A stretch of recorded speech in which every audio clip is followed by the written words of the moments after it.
All right. Well, welcome everybody to the final session of the Ed Collab Fall Gathering.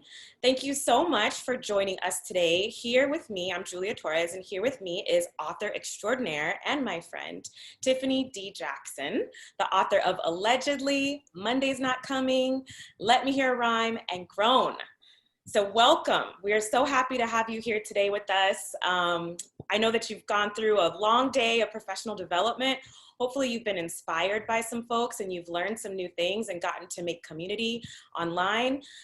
Tiffany and I both believe that citations are political, so please make sure if you hear things from either of us that inspire you or that you like, please cite us. You can use the hashtag, the Ed Collab Fall Gathering, and you can use Tiffany's @ or my @ if you like the things that we say. So I want to turn it over to Tiffany to talk to you a little bit and introduce herself. Thank you so much. Can you hear me okay? Yeah. We're good? Okay. All right. Well, hey everyone. Thank you so much for having me. I figured I show you a little briefing about some of my books and then, we could just get into questions. I like, just basically having a conversation anyway. We really wish we could be with you like in person. But, obviously extreme times calls for extreme measures, and I hope everyone is being safe and staying healthy as well too. I am going to share with you a little bit about my journey. If I can get this to work. Okay. So about me, a little bit about me. I was born and raised in Brooklyn, New York. I actually went to Hendrick Hudson High School, which is a high school out in the suburbs of New York. But left there, went to Howard University, which is a historically Black college down in Washington, D.C. I studied film and television there. And I've been working in film and television for the past 15 years in various different companies before I became a full-time writer. And most of my books are under Catherine Teigen Books, which is an imprint of HarperCollins. My first book that came out in 2017 is called Allegedly. It is loosely inspired on, just to give you a briefing about what the book is about a girl who was convicted of murder at 9 years old. And now she's 16 and she's pregnant. And the only way to keep her baby is to convince everyone she didn't commit the first murder. But the only way to do that is through her mother, who she has a very contentious relationship with. This book is loosely inspired by a real case that happened in Maine back in 2012 of a 9-year-old girl who was convicted of murdering a 3-month-old baby. And she was the youngest person in the state of Maine and one of the youngest in the country to actually be convicted of murder. It took me about a week to draft it, which is really highly unusual, but it also took 3 years to complete it. I did a lot of research in the book. For the book, actually, I spoke to lawyers, doctors, psychologists, social workers, correctional officers at various different prisons. And I basically took all of their stories, including stories of girls who had been through the juvenile justice system and through group homes, and took all of their stories and compiled them into a book that you see in front of you today. It also includes interview transcripts and mixed media. So it's sort of a book that sort of is more of a living, breathing experience. You're sort of a part of the investigation. So that's my first baby. That one is such a big deal at school. It's awesome to use it as a book club book too, because I think it really grabs students who are more selective readers, because it just kicks from the beginning. People are interested and they want to know what's going to happen, yeah. What did happen. So I love the way that book is structured. And of course, that's the book that people like argue about the most when they get down to it. So yes, I do feel like it's a really good intro book for especially for kids who are just looking for something interesting to read as well too. Yeah. My second book, which came out in 2018, is called Monday's Not Coming. And it's about a girl named Claudia whose best friend Monday is missing and no one seems to notice until she shows up 1 year later. This also is loosely inspired by 2 real cases, one that happened in Detroit, Michigan, another one that happened in Southeast Washington, D.C., where the story actually takes place. I turned in this book a week before the hashtag Missing DC Girls went viral. And that hashtag had to do with the fact that around this time, around the beginning of 2017, the DC Police Department posted a bunch of photos of missing Black girls, almost 50 of them, ages range from 14 to 17, who were all missing within, a short period of time. And so everyone was like, well, why are you just posting this now? Like, this is crazy. This amount of girls to be missing at one point in time. And so it got me to thinking about the idea of missing Black children and why they aren't a national priority, and why aren't they being looked for and cared for like we see with other girls, particularly like white girls who have the resources and funding to actually look for those children, and they seem to be more cared for because they're delicate, versus Black girls, they can handle the quote unquote pain. This book also includes DC subculture, so i.e. includes food, it includes some slang, it also includes music called go-go, which I was really excited to bring to this story, specifically because I did spend some time in DC, and I was there when one of the cases actually happened right after I graduated from Howard University. And I really wanted to see the DC subculture come alive on the page. So I spent a lot of time in DC trying to get the story exactly right and getting it, thoroughly vetted by a DC native and go-go person, Jason Reynolds. I would not be able to publish this unless he gave me his blessing, which he did. So that was fine. That's a relief. That's a relief for me, yes, because, he would just troll me regardless. I have heard he does things. That book was one of the first that I read, actually. And I read that one before, allegedly. And I can tell you right now that when I met you in person, I think that book had just come out. Because I remember I bought the hardback copy. And one of the reasons that I love the book so much is because it centers that relationship between two girls, that best friend closeness that a lot of books just don't capture or gloss over. Like, they have a miscellaneous best friend, but in this one, you get into the nitty gritty of like what it means to be part of a close female friendship. And I love that. Right, because a lot of, missing children's stories that I've seen always focus, and, rightfully so, on the parent's reaction of the person being missing or the grandparent. But there's so many ancillary people in our lives. Like, how does, a child going missing affects their best friends, their classmates, their teachers, their postal service, postal man? Like, how does it affect everyone?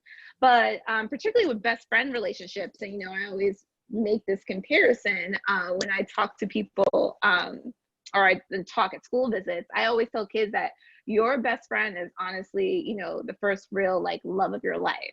Like, that's the person who knows where the bodies are buried. They know you inside and out. Your mother, father, significant other will never know you as closely as your best friend. And to lose your best friend, that is almost like losing one of your own appendages. And so what would that feel like? And so I wanted to, really incorporate that, a friendship, a strong, solid friendship within a book.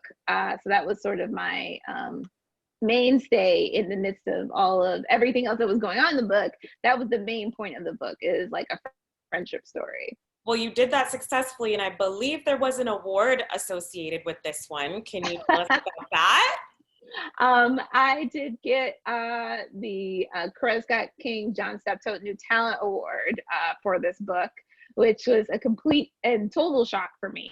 It was also a Walter D. Myers honor book as well too, through We Need Diverse Books. So it got a couple of things. It deserved them. You deserve them. Phenomenal. And I don't want to go off because I'm biased, but this is one that I love. This book is very near and dear to my heart. And I'm not even from DC, so I love it. And I know folks from DC will love it. And then even if you're not from DC, but you're curious about the place and then of course about the topic, I think that this is just a phenomenal piece of art. So thank you. Thank you. Yeah. So my next book, this book came out actually last year, 2019. It's called Let Me Hear Rhyme. It's set in Brooklyn in 1998, and so it's considered historical fiction to make everyone feel old in the room. And it's a year after Biggie Smalls dies. It's about two teen boys and their sister who turned their murdered best friend into a rap superstar by pretending he's still alive. I sort of pitched this as Notorious meets Weekend at Bernie's. If you've ever watched either of those two movies, you would sort of understand, the jux there. Basically, this is actually a book that's very near and dear to my heart, especially since, you know, I am a child of hip hop. I'm also a Brooklyn kid. The three main characters basically make up my entire like actual personality. As far as just being that type of like person, very smart mouth, but very, you know, conscious and very, you know, hustle spirit as well too. So yeah, this really incorporates my two love of Brooklyn and of hip hop. And I wanted to write a book that really sort of talks about this particular period of time, 1998, which was a pivotal year in hip hop history. It was right after Biggie and Tupac died, and it was really a question of where does hip hop go after this? Does it go back to the, you know, to the underground, or does rise to the occasion and goes into mainstream? And that's exactly what it did. So we sometimes call 1998 the Phoenix years, because everything sort of burned to the ashes and the Phoenix rises from the ashes. And everything that you see in hip hop today literally started with this year. And because I feel so strongly about hip hop history, and kids knowing, you know, the culture that they participate in, especially since there are so many kids who are a part of hip hop culture, whether they realize it or not, I strongly believe that, you know, books like this should be taught in like, you know, English classes and, you know, US history classes, because this is a huge part of our US history, of our Black history. So yeah. Yeah. And the female character in this one, since the title of our little presentation here is about Black girlhood, the female protagonist in this one is so interesting to me because I don't want to ruin the book for folks, so I won't tell them too much about her journey, but she does have like a solo journey that she goes on where, excuse me, my cat is going to be making an appearance momentarily. So if you see her tail, excuse me. But anyway, she is so interesting because she does have a solo journey of becoming stronger in herself, of coming into her own voice. So that piece is there. But then she's not like a side character to the male protagonist. They very much share equal space in the narrative. Yeah. There's literally three protagonists in this book. So three different voices that you hear within the book. And what I love most about Jasmine is the fact that she does become like, she starts off slightly closed-minded, but then she starts to bloom, and that's a, you know, huge part of developing, you know, your own personality is blooming as you learn and as you unlearn things and reprogram and, you know, everything in between. So I do feel like she had such a fantastic like feminist vibe to her that actually was sprinkled out throughout all the other like women characters in the book, all the other girls, and you know, she really like brought that out of them as well too. So I think that, you know, she definitely is probably my second favorite character. I got a lot of love for her. Absolutely. She's amazing. She's amazing. I love that book. And there is a teaching guide. There are teaching guides for all of these, right? Yeah. There are teaching guides for all of these books. And Julia actually helped craft the teaching guide for this book particularly. And we really wanted to focus on the idea of using, well, I guess for lack of a better word, slang and like colloquialism, you know, within the hip hop, you know, community, and how you can apply that in terms of like, you know, kids and their writing. And, you know, I've seen a lot of people use this book or the teaching guide in different ways. A lot of people have paired this book with some Shakespeare, which I thought that was actually kind of cool. That's very especially since this book actually features rhymes written by my best friend Malik 16 Sharif, who's on the cover of the book as well too, noted on the cover of the book, and all of his material by you too, right? Isn't there on your Instagram feed? Is there like, I think I remember when the book came out, you had some stuff, some videos on IG. Yes, right? Yes. Okay. Yeah, there's some videos, and there's actually a music video that was a lyric music video that was done for the main song that Malik wrote for the book, and it's also on YouTube as well too, and it's also featured on my website, so you can just find it there as well too. Oh, kitty. Yeah, she likes to be seen. That's Maisie. Yes. Yeah, and the Monday's Not Coming guide was written by a couple educators out of DC, right? Mm-hmm. Mary Thomas, I think, and Ashley Rose. Yep, Ashley Rose and Mary Thomas. So that one has a guide as well. Can they get that on your website? Um, Not currently, but all of the all of the student guides are actually through Harper Stacks as well too. So if you want to contact the publisher as well, they can definitely, and they've been posting them a lot lately. So you probably sort of like flash by them on Twitter or something like that. But I'm hoping to upload, I just redid my site. So I'm hoping to upload those guides so they'll be a bit more readily available through my website as well. Love it. I'm all about people teaching with these books because I think I know they resonate with students, and I'm all about students being able to learn with the books that they love. So yeah, awesome. Thank you. Cool. And my last but not least book is called Grown, which is out, by this recording is already out. This is about a girl named Enchanted, a 17-year-old aspiring singer who is swooned by a legendary yet older R&B superstar with promises of fame that leads her to turn against her family and friends until his body shows up and all fingers point to her. Now she must find the voice to bring justice and also bring her abuse to light as well too. So this book is also loosely inspired by a real case. We don't even need to get into the real case. It's actually more or less inspired by the reaction to that real case and talking about the ideas and the concept of girls being grown and the idea of who is actually at fault in these type of situations. And so I always point to the adults in the room and say, well, if there is at least one adult in the room, that adult knows better. And so therefore, this is what this book is actually sort of talking about. This book does not have an educator's guide as of yet. Corona sort of plays a part into a lot of, our delays with this as well too. Right? Yep. Yeah.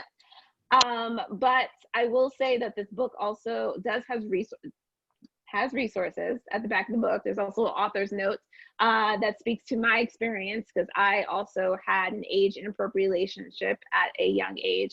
My first boyfriend was 22 and I was 15. And so I talk a little bit about my experiences and what I brought in terms of emotionally to writing this book. But there's also resources in the back of the book that for anyone who feels they're in a dangerous situation. This book also opens with a content warning. So, for anyone who fears any triggers, anything like that, it really lists it out completely in basically the very first page before you even open part one. So I'm very proud of that story. I couldn't put it down. I mean, you saw me. I was over there on my tablet, turning pages. It's very much one of those that, like, as soon as you open it, you can't put it down. You're riveted. What I like about Monday is that each of the chapters ends and it makes you want to continue. For this one, I think almost at the end of every page, you just have to know what goes on the next page. So I wouldn't say that's not true of Monday, but I feel like it's just structured a little bit differently in that way. And I love, you have to show them your earrings. I love the order.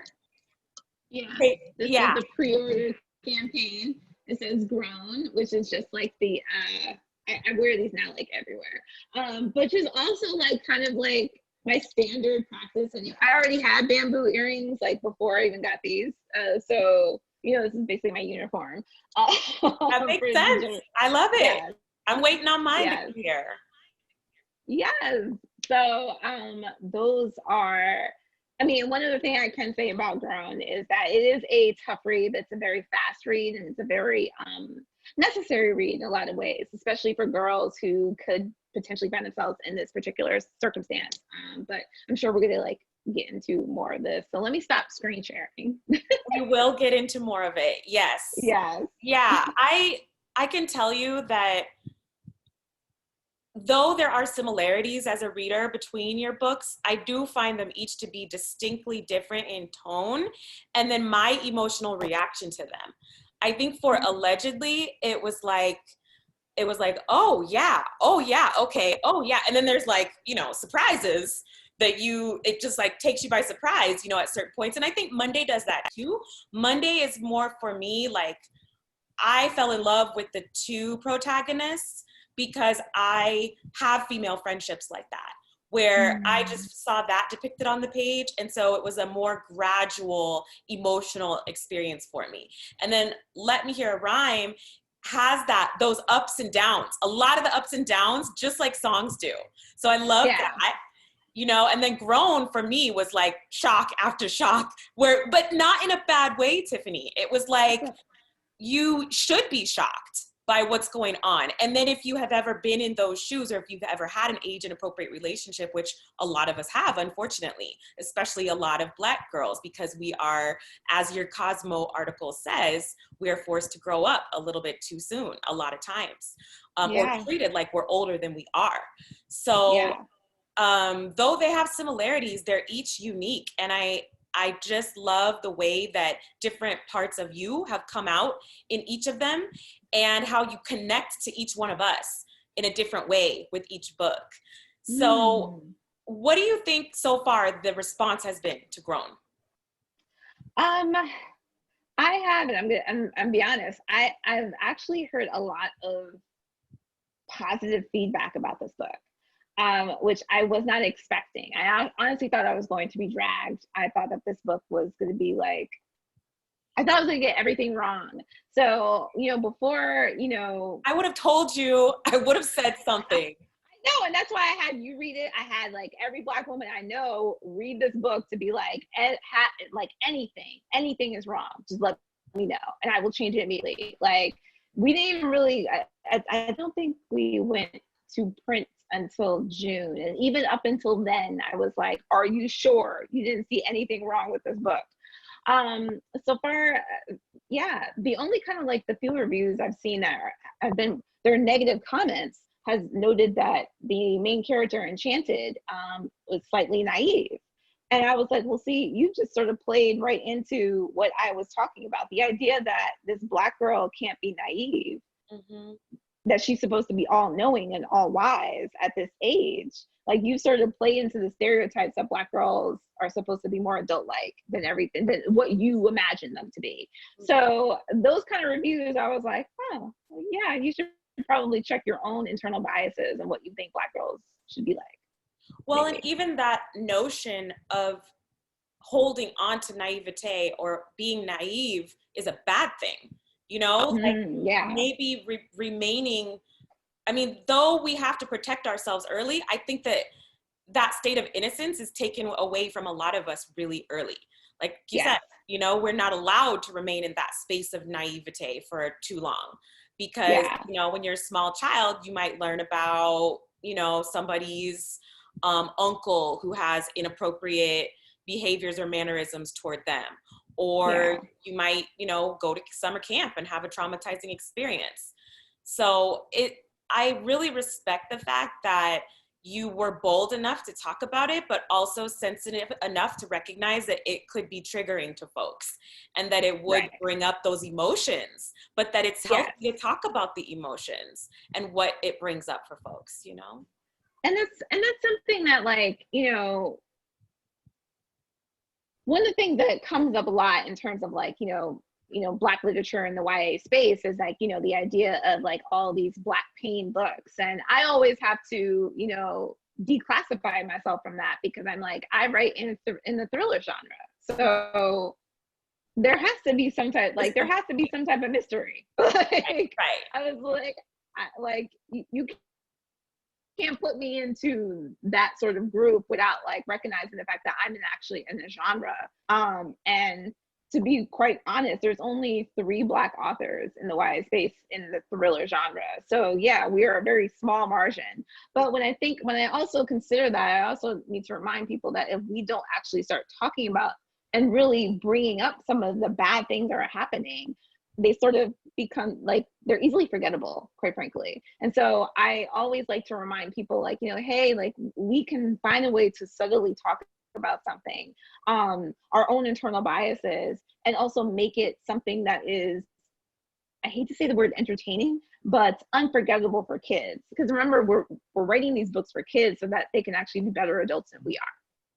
Right. And as we read them, like in class, we're creating that learning experience and that environment. And in class, we're going to have male, female, non-gender conforming, LGBTQ, cis, heterosexual. We're going to have all of these students, cisgendered and heterosexual students in our classes. So when we bring these books into school as librarians or as language arts educators, what are some things that you would hope folks would bring up?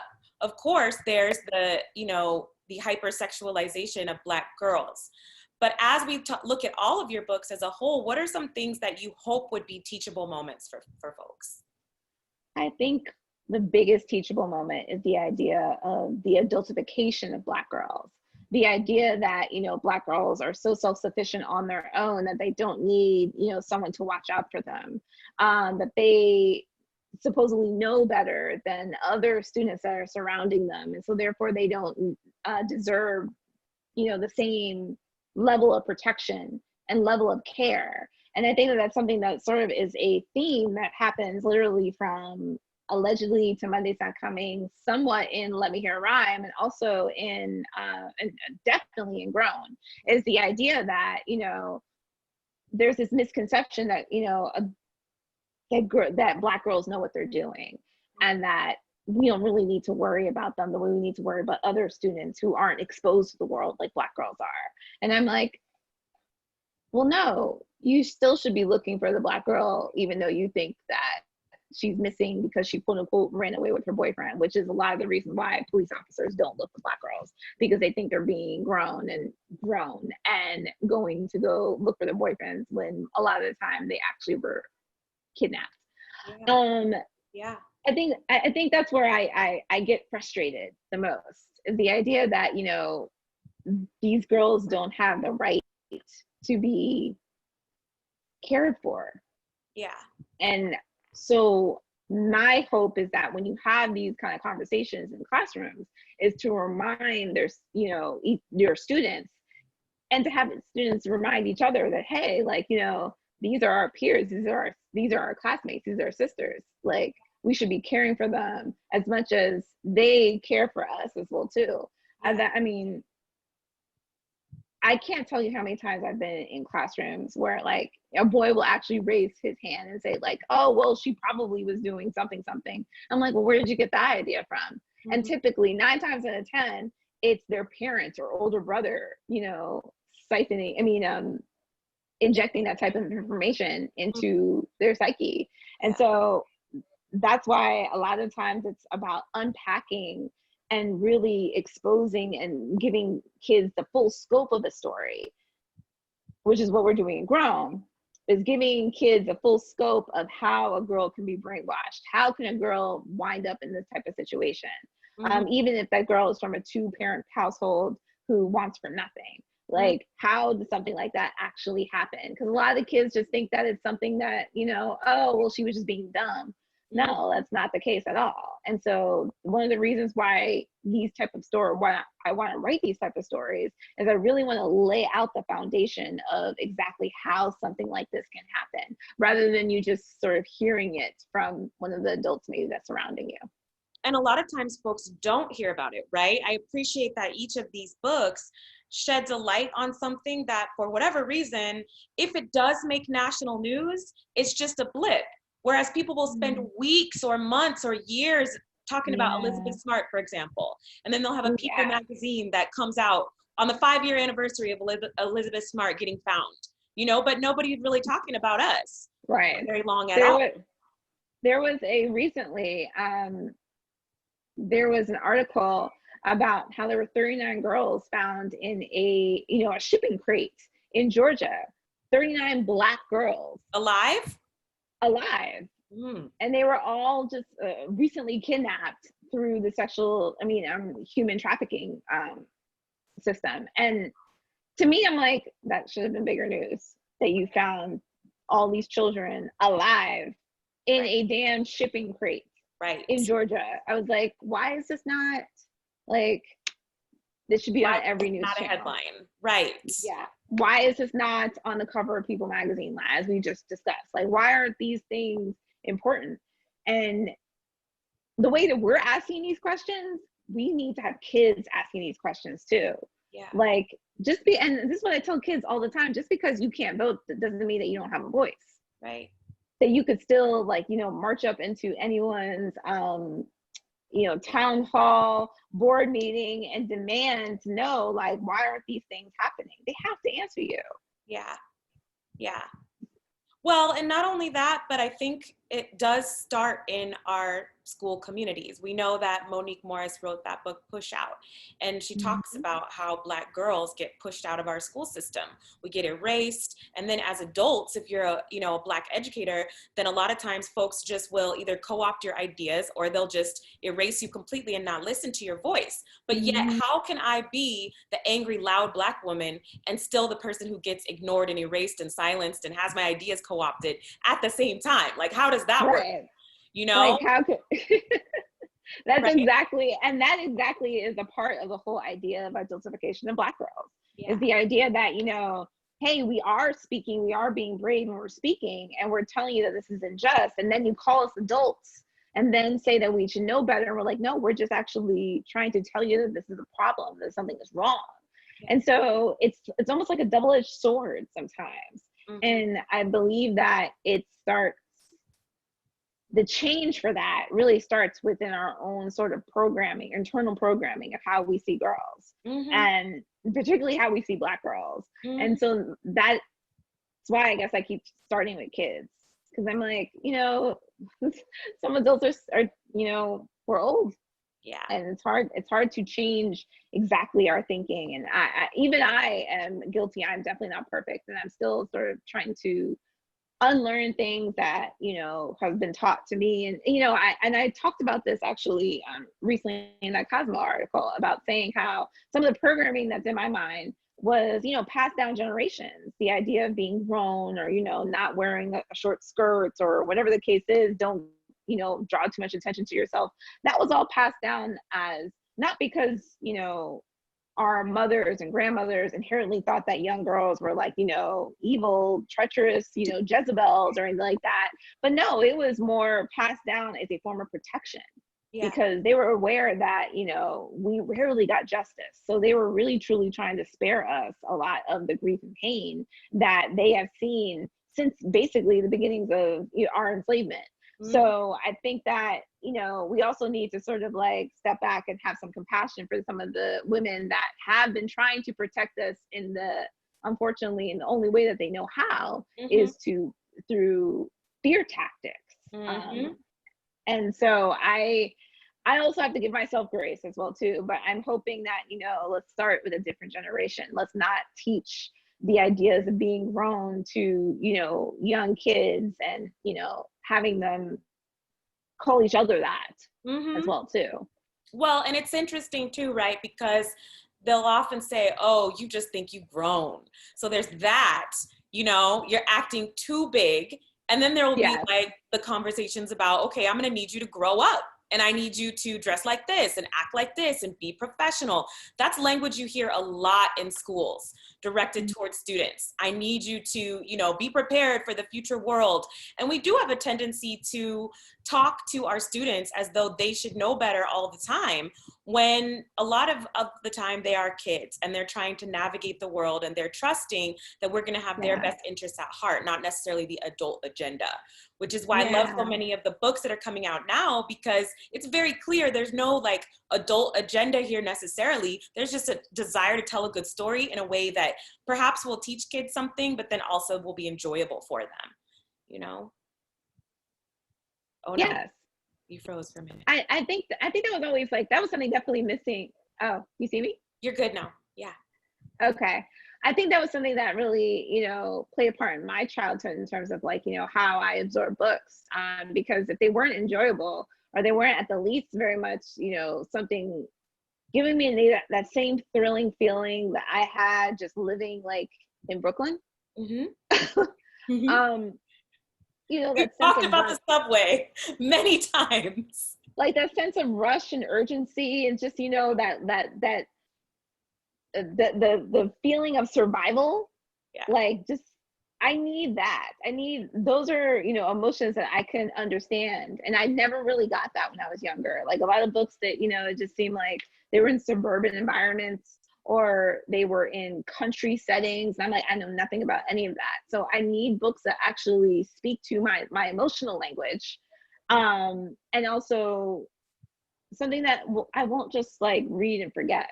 Like there's so many books that I like completely went in one ear and out the other. I can't tell you the person's name from the book or anything like that. But if you give me a thrilling story, I will remember every moment of it.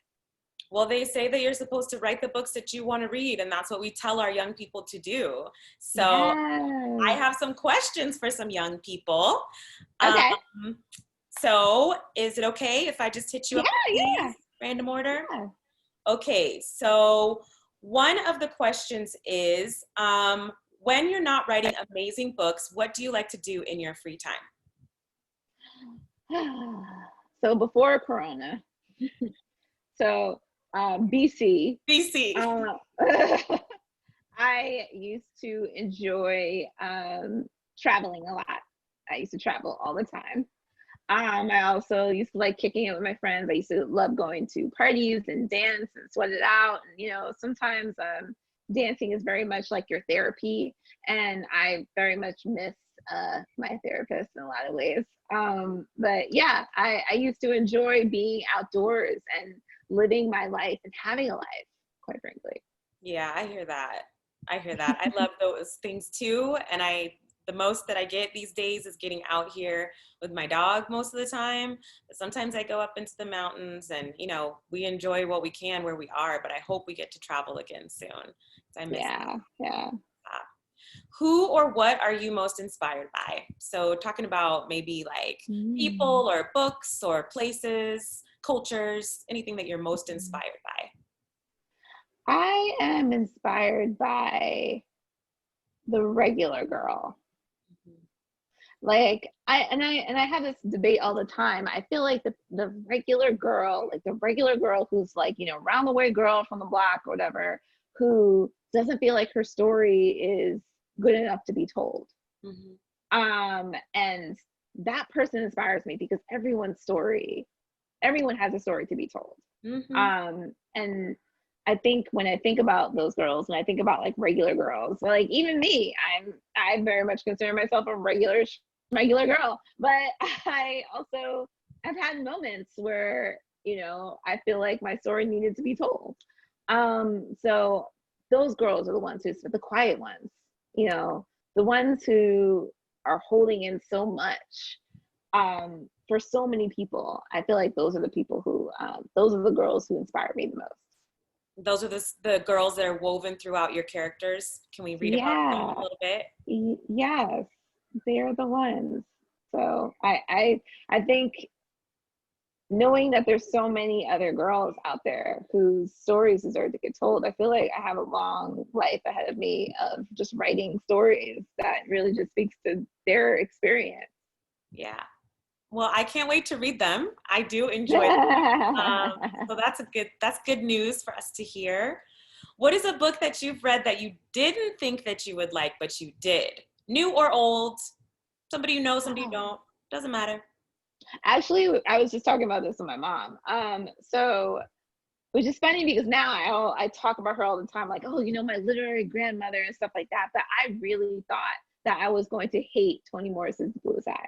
I Oh, I really thought I was going to hate it because I was like, this is such an old book, and it was one of those books that my mom, you know, of course, like summer reading, your parents like make you like read like a stack of books by the end of the summer, and it was in one of those stacks, and I was like, oh, Mom, I don't want to read about this, blah blah blah, and then ended up loving it and being so drawn to it, especially since, you know, I went to a predominantly white high school and there were no books of color on, you know, any of my syllabuses or even barely in the library. There were no Toni Morrison books in the library of my high school. So to be introduced, you know, in such a way where I was, you know, somewhat forced to yeah, read, yeah. but also enjoyed it. And now I talk about her all the time, like, you know, my bestie. I was completely wrong, but yeah. That's really good to hear because that book is on a lot of curriculum lists still. So Yeah. that's one that a lot of folks teach and they come back around to it. I taught it to, I think they were 11th graders, or maybe it was 12th Okay. grade. It was the 11th or 12th grade, but they were always really shocked, of course, but the structure is so creative. And I love that. I think that actually is a part of it, is that I was never in love with traditional like structured books where it's a story that literally just was told from A to Z. I liked stories that like, you know, flipped back in time and broken up into like interviews and, you know, all that kind of stuff. I wanted to feel like I was like in the midst of the story, that it was a production that I was a part of. Yeah. And I don't know why that book hooked me in so quickly. Yeah. So yeah. And I do see that tendency in your books as well, to move around in time and to kind of, I think rhyme starts with a year, right?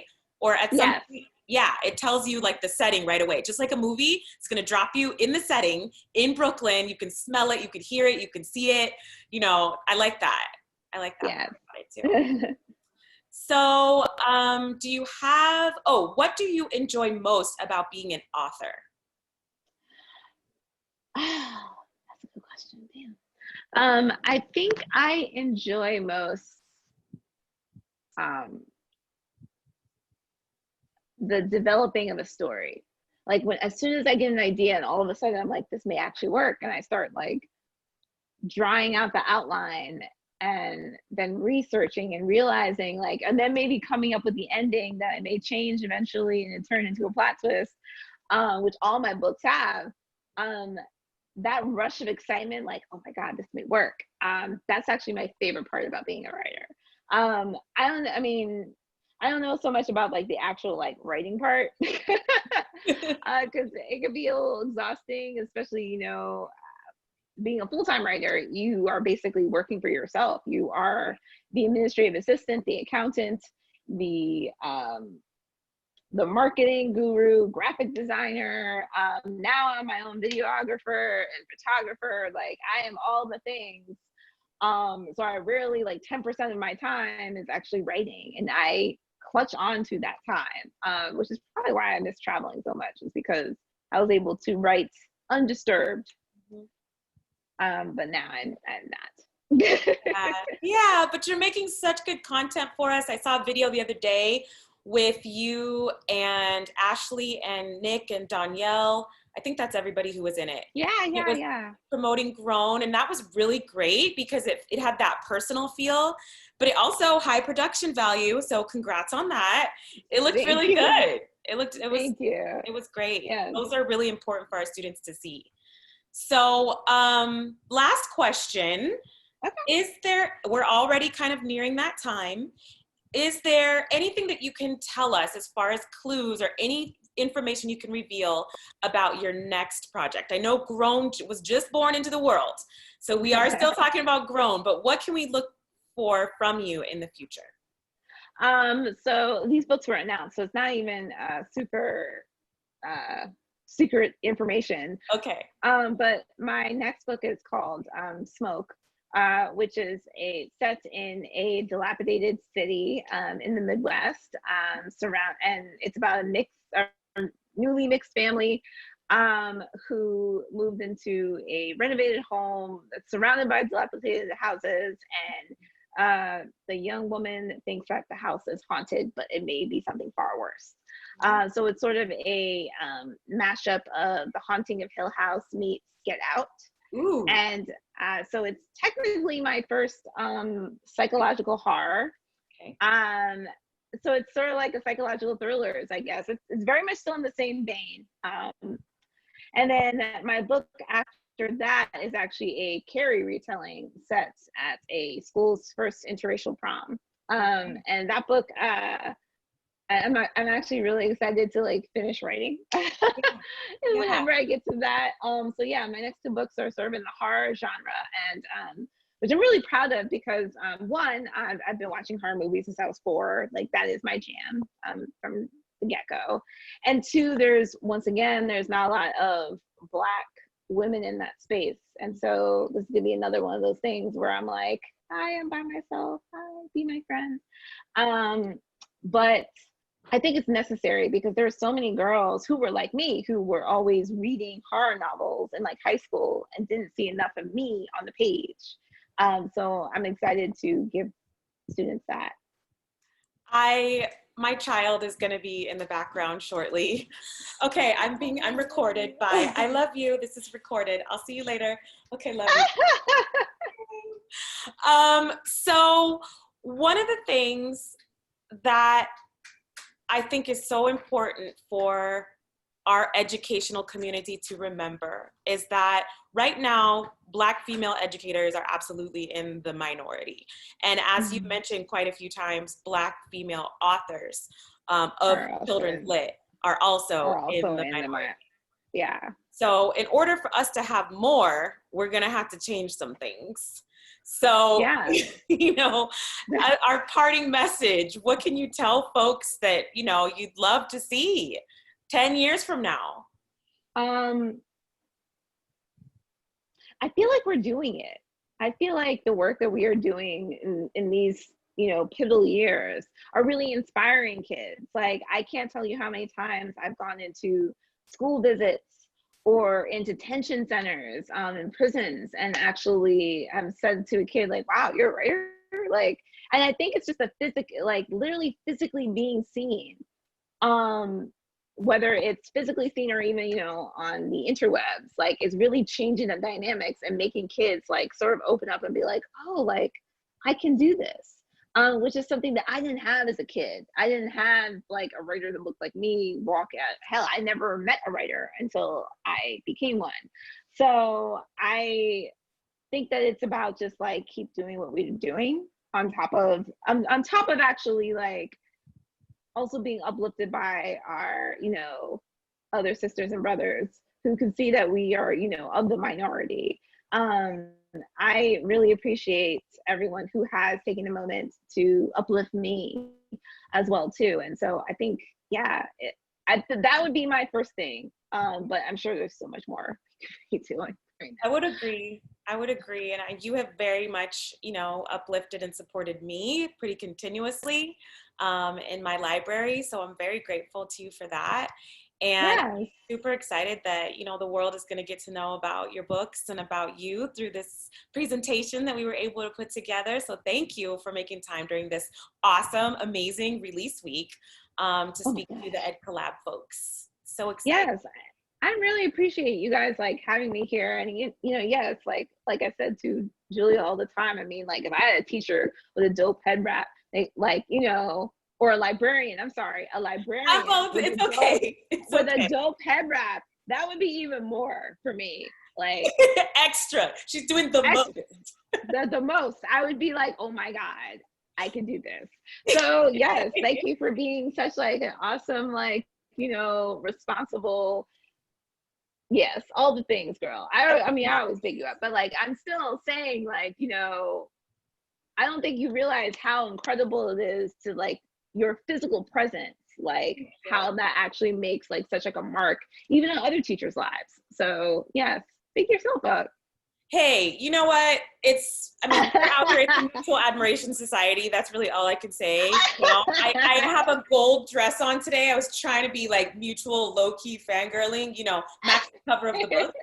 But I just want folks to know that this is somebody who I adore, and I adore her work. And I want you all to just know that when you open up these books, a lot of love and a lot of blood, sweat, and tears and all this pain, but also all this joy was put into these works to bring them to you.